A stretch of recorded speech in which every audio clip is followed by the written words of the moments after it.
Friends అందరికీ నమస్కారం అండి. ఇప్పుడే అందిన వార్త సుప్రీంకోర్టు సంచలన తీర్పు లేటెస్ట్ అప్డేట్ అయితే రావడం జరిగిందండి. సో ఆ వివరాలు ఏంటనేది కూడా వీడియోలో తెలుసుకునే ప్రయత్నం చేద్దాం. వీడియోని చివరి వరకు చూడండి, అర్థమవుతుంది. మొదటిసారి ఛానల్ వస్తే తప్పకుండా సబ్స్క్రైబ్ చేసుకొని చూస్తున్నారు కానీ లైక్ చేయడం మర్చిపోతున్నారని వెంటనే లైక్ చేయండి. వివరాలకి అయితే వెళ్ళిపోదామండి.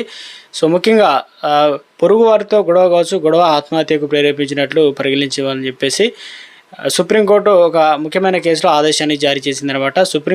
కోర్టులోని ఇద్దరు న్యాయమూర్తులు ధర్మాసనం కర్ణాటక హైకోర్టు నిర్ణయాన్ని కూడా రద్దు చేసిందనమాట. ఎందుకంటే ఐపీసీ సెక్షన్ 306 కింద కేసు నమోదు చేయడానికి అవసరమైనటువంటి షరతులు కూడా ఇక వివరించిందనమాట. ఇందులో పొరుగు వారి మధ్య వివాదాలు, తీవ్ర వాదనలు, శారీరక ఘర్షణలకు దారితీస్తే భారతీయ శిక్షా స్మృతిలోని సెక్షన్ 306 ప్రకారం ఆత్మహత్యకు ప్రేరేపించినట్లు పరిగణించబడదని చెప్పేసి సుప్రీంకోర్టు పేర్కొంది. పొరుగువారిని ఆత్మహత్యకు ప్రేరేపించే వారిని ఆరోపణపై ఒక మహిళ 3 ఏళ్ల జైలు శిక్ష విధించిన కర్ణాటక హైకోర్టు తీర్పును న్యాయమూర్తులు బివి నాగరత్న, కేవి విశ్వనాథ్తో కూడిన ధర్మాసనం అయితే కోర్టు కొట్టివేసింది. బాధితుని ఆత్మహత్యకు ప్రేరేపించడం లేదా సహాయం చేయడం నిందితుడి ఉద్దేశమని సుప్రీంకోర్టు పేర్కొంది.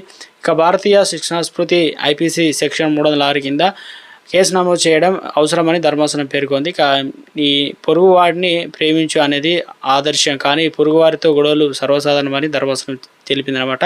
అప్పీల్దారికి కుటుంబానికి అదేవిధంగా బాధిత కుటుంబానికి మధ్య తీవ్ర వాగ్వాదాన్ని జరిగినప్పుడు ఇరు కుటుంబాల్లో ఏ సభ్యుడు అయినా ఆత్మహత్యకు ప్రేరేపించేలా రెచ్చగొట్టే ఉద్దేశం ఉందా అని మేము నమ్మలేకపోతున్నామని చెప్పేసి ధర్మాసనం అయితే పేర్కొనడం అయితే జరిగిందనమాట. సంచలన తీర్పు అయితే చెప్పింది.